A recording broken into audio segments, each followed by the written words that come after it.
Hello, thank you for joining me. Today I thought I'll touch on something called pineal gland or pineal gland, depending on where you live. And this obviously, I believe, what I'm saying today is things that my connotations, my take on things really. So pineal gland is kind of situated within your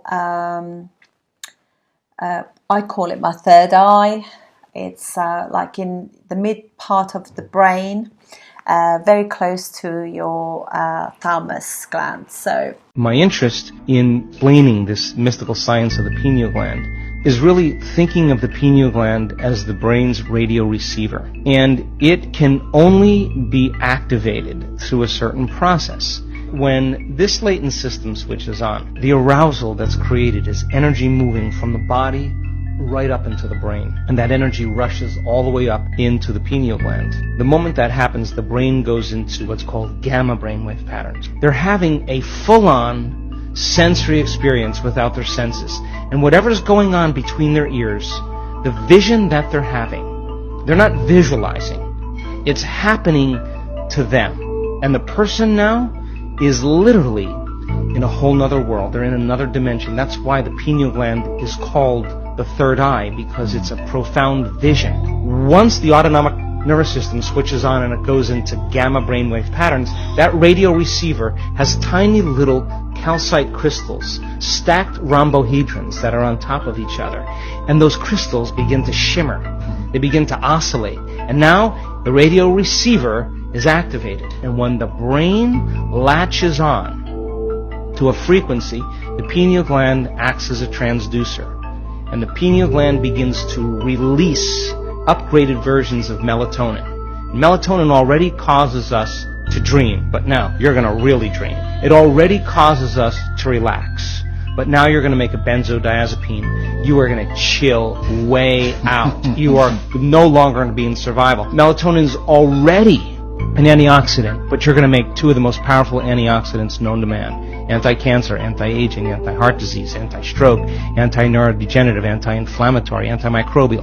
And then you make that one amazing chemical called dimethyltryptamine. And that begins to switch on. And what happens is you no longer move through space to experience time. You move through times. And you experience dimensions or spaces. And the biggest lie that we've ever been told is that we're linear beings living a linear life. We are dimensional beings living a dimensional life. And when the doors of dimension open to you, and you get a glimpse of how big this really is, you are going to care less about politics. You're going to care less about who's famous and who isn't, because you're going to realize you're all of that and more. We have people that have switched this system, this latent system on, and they have a greater understanding of who they really are.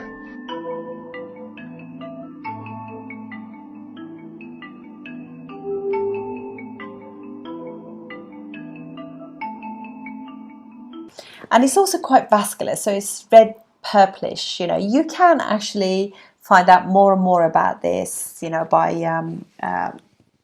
having a look at some wonderful videos that are on YouTube or information online.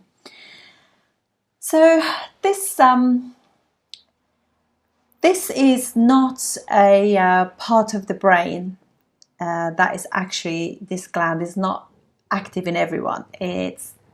I would definitely say, up till recently, I would definitely for certain say it was not activated in me at all. But I feel as though it started to, I certainly feel this last 18 months it has, because I've realised, the situation that we are all living through right now can create a very, and I've been there, and I think I've had to kind of, I've had support from above, and there's definitely been a shift.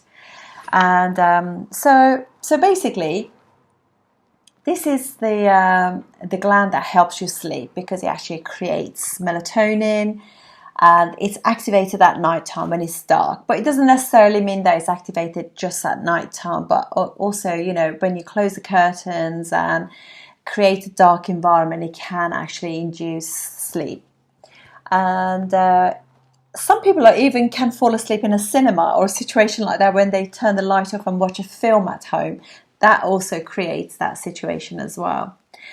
But isn't it strange how over the last 20 years, when we are more and more dependent on technology, mobile phones have been more and more readily available to all age groups, and we seem to live a very fast-paced life. More and more people are sleeping really badly, or very disturbed sleep, or maybe they just get 2 or 3 hours of rest a night. And so this is, particularly if you're on a very spiritual path, this is quite interesting, because we live in a world that is very much like keeping up with the Joneses. And I really do believe the moment you get off from there, you will activate this. There are different ways of actually activating it, because it just creates a real sense of well-being within the person. And I think it's a personal thing. I think because it creates this spiritual and awakening and spiritual growth, that you actually feel quite protected, and that massive fear that right now is being pushed at us every single day non-stop, you can stop that. You can just you choose then to be with more healthier things in life. So I think, obviously I also realize that everything is to do with timing. It's just because somebody is ready for their spiritual period doesn't mean that somebody else is, so we all have to follow what's right.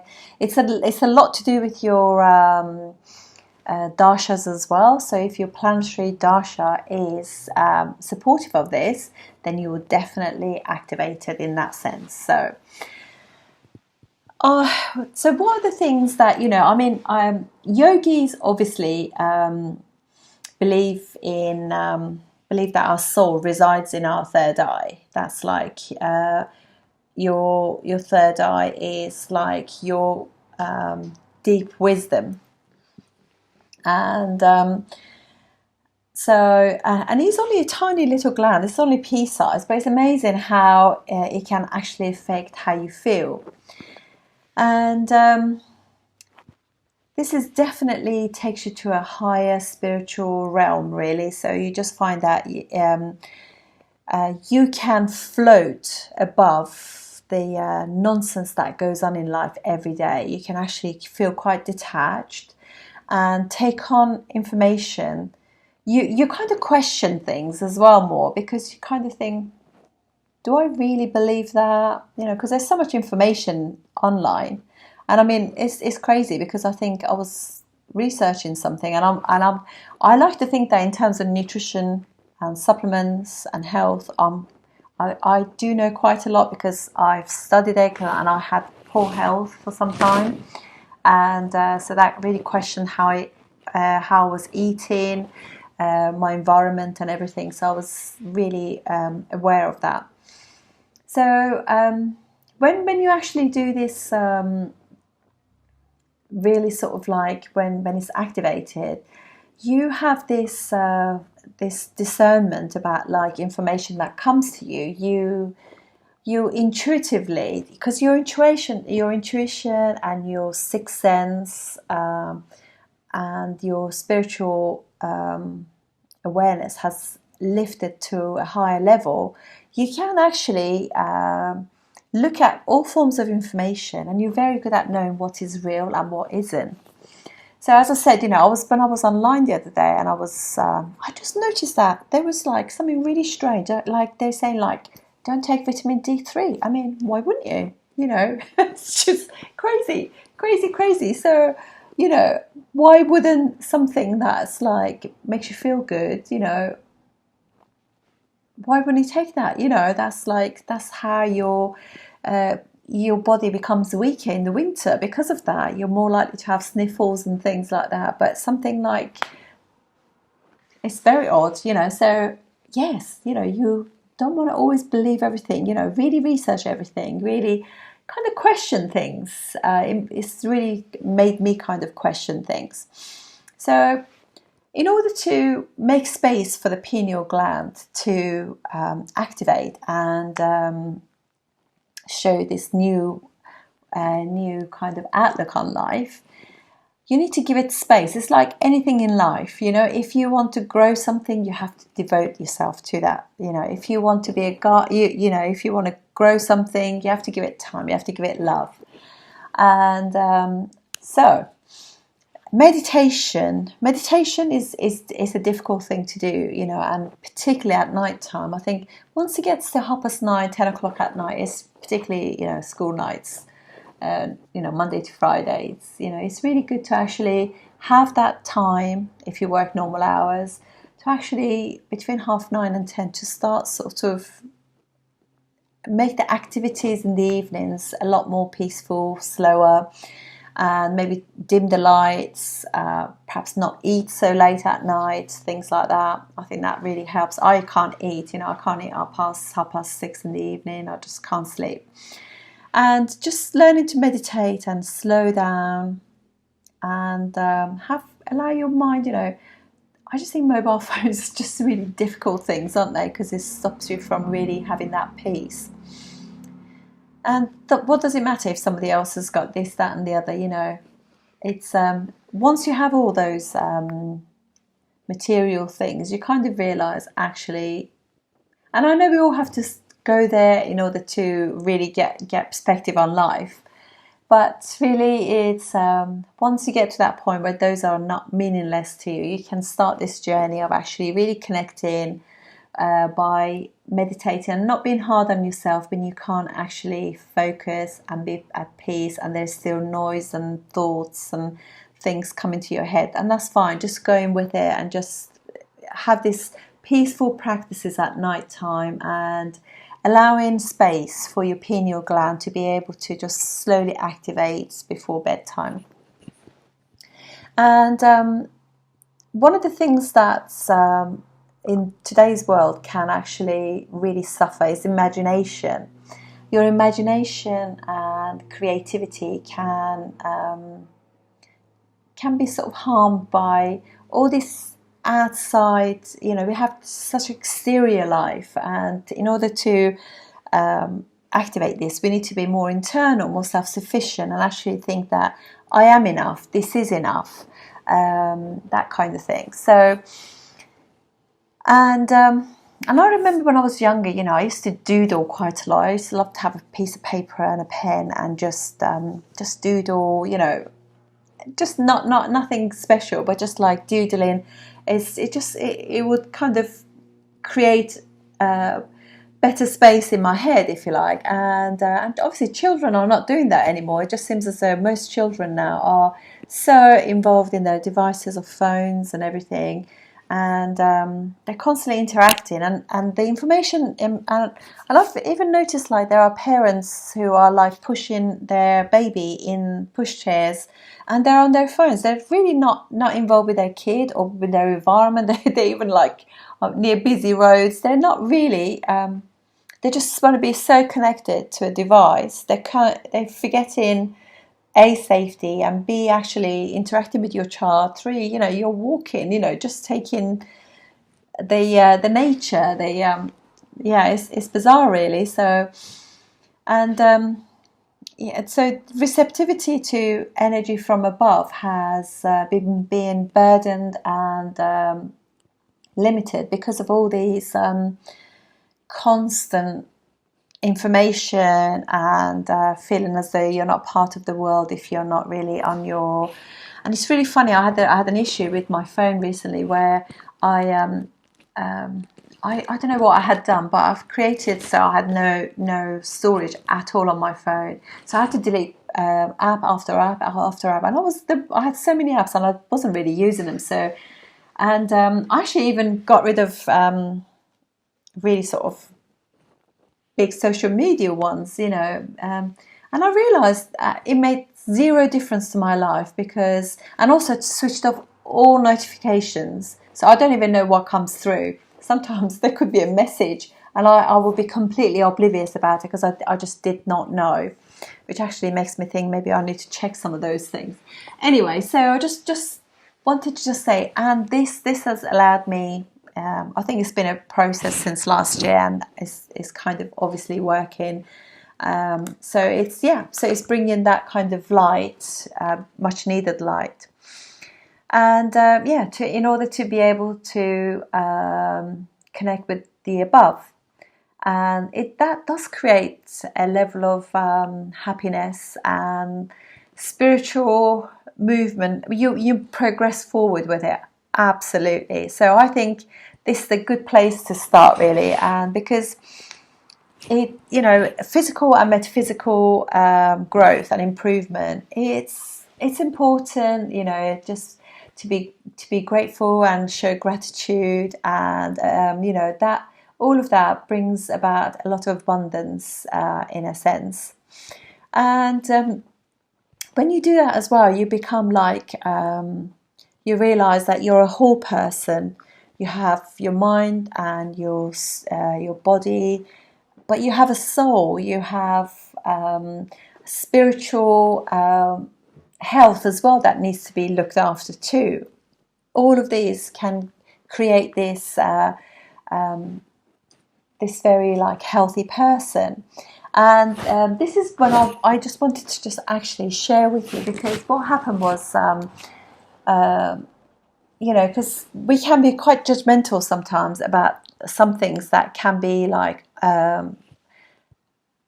difficult to understand. But we have 7 chakras, and all of these are very, very crucial to the human. Because today I'm talking about your pineal gland, which is just behind your third eye, activation of that. But you have like your root chakra, which is your survival chakra, and then you have your sacral, which is all to do with your sexual and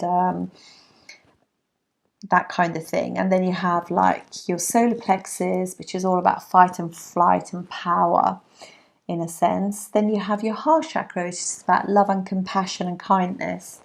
Your throat chakra, which helps you to express yourself to the world and communicate.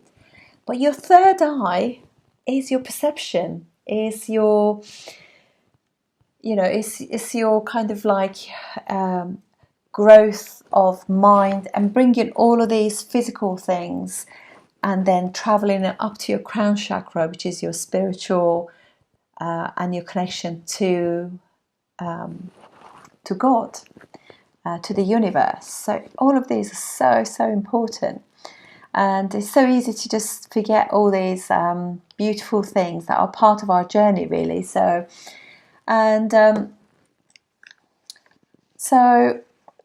in order to do that, so we need to make the whole person healthy in a sense. So we need to practice good relationship with ourselves, and that self-love. Good relationship, practice good family relationships, because during this time we have felt really quite isolated from people, which is not a normal thing for human beings to be, because we're born with mum and dad, so immediately there are 3 of us.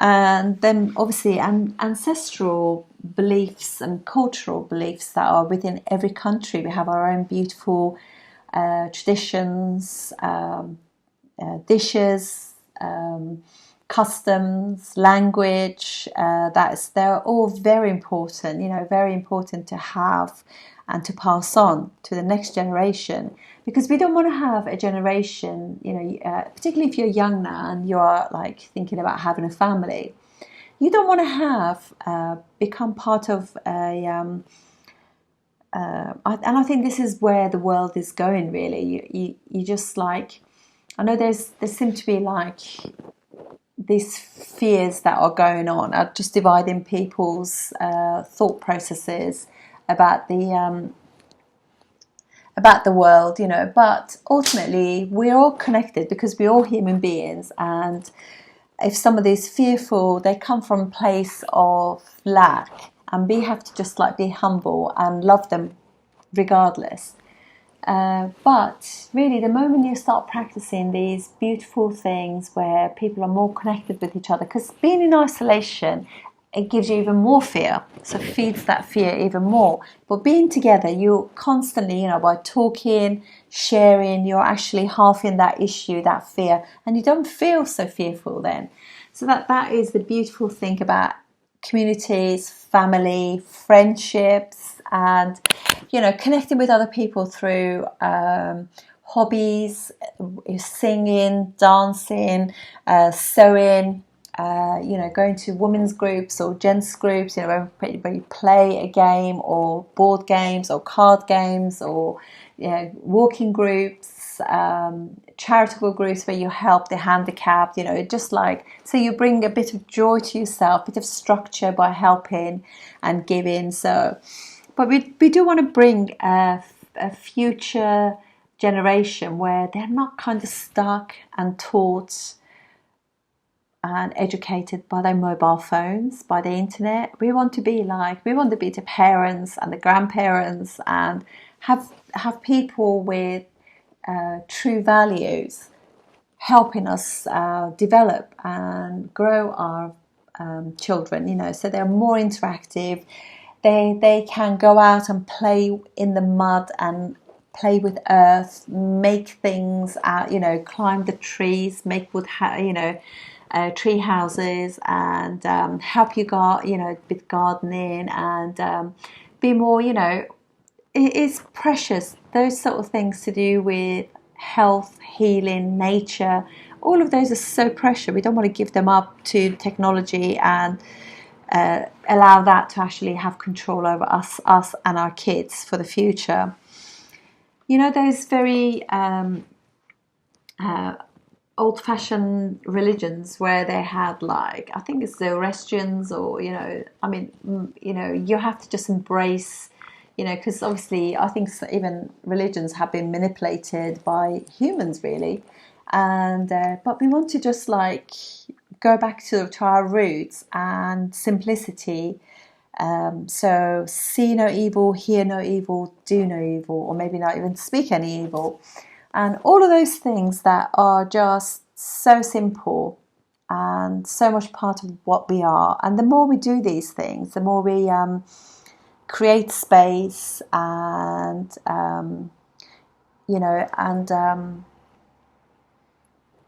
we are open to receiving from above and not from a mobile device, the better it is. Because you've got to see that I think Mercury is a very important planet for today's world, as is Rahu.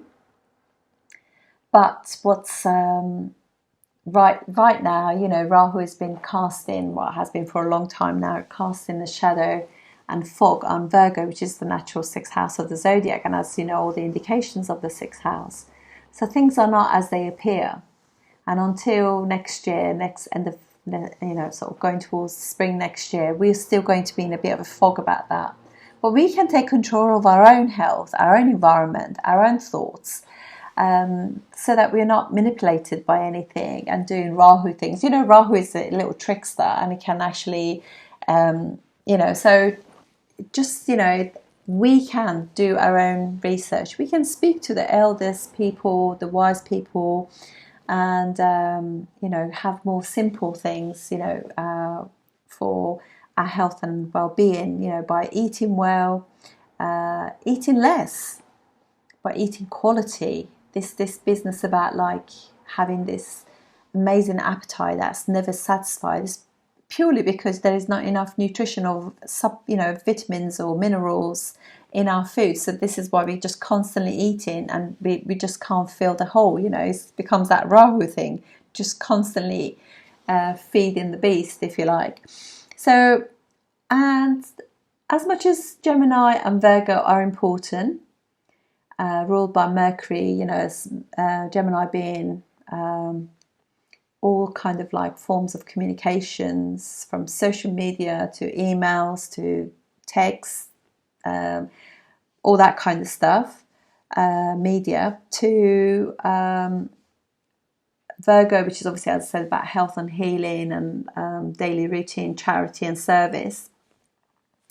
But as much as we need Mercury, we ultimately, the opposite house to both of those are houses ruled by Jupiter. Jupiter being the spiritual planet, which rules the natural 9th and natural 12th house of zodiac. So 9th house of beliefs, culture, and wisdom, and 12th house of spiritual growth, the universe, and being closer to the source. So that's what I wanted to say. Pulling away sometimes from the chaos that's going out there and going within will create that space for you to activate your pineal gland. And as I said, there are lots of videos that you can actually physically also like tap into it, and spiritually you can actually create space for it, so you really do utilize that well. And try it sort of one evening a week for like 10 minutes before you go to bed, and then try it again maybe, you know, when you make space for it, and so that you can actually, you know, at least 5 nights a week you have that 10 minutes of just retracting before you go to bed and leaving your devices behind. Better still, to actually put on airplane mode so there are no radiation from your phone. Don't charge your phone near your head. Don't put the phone near your head. Certainly not underneath your pillow. But you just want to have like restful sleep, and you know, so Sagittarius also obviously is about travel and having this vision. So you're not just, because when you're looking at your device all the time, what you're doing is you're actually, as intelligent as one can be, it can make you quite narrow vision. So you're seeing things from that dimension only. The whole point of Jupiter is that you open. It's the bigger picture. It's like being able to, you know, seeing what's going on and all over, not through just one device. So that is what I wanted to just say, you know, because we need to put that fear behind us. All of these things will help us to create better mental health, will strengthen your immunity, will make you more confident to be around other people, and actually leaving that constant fear behind. You don't need fear. We've never had this before. This is just nonsense. You want to just really enjoy life. We're on this earth plane for such a short time. We just want to enjoy it, you know. Go out and enjoy it. This is not a dress rehearsal. Enjoy it. Live the moment. But just like allow yourself to just have really peaceful sort of time before you go to bed, to kick in your melatonin. And once, you know, melatonin kicks in, your quality of your sleep goes higher. I've noticed that I can sleep for so well, and whereas before it would take me hours to fall asleep, I could just literally fall asleep just like that now. And this is after years and years and years, decades of not being able to sleep. So yeah, I invite you to do that. There are wonderful things you can do on the internet. You know, you can go on YouTube and get these videos and just practice them, so you know what to do before you go to bed. So anyway, I hope that helps, and I'll see you next time. Thank you very much.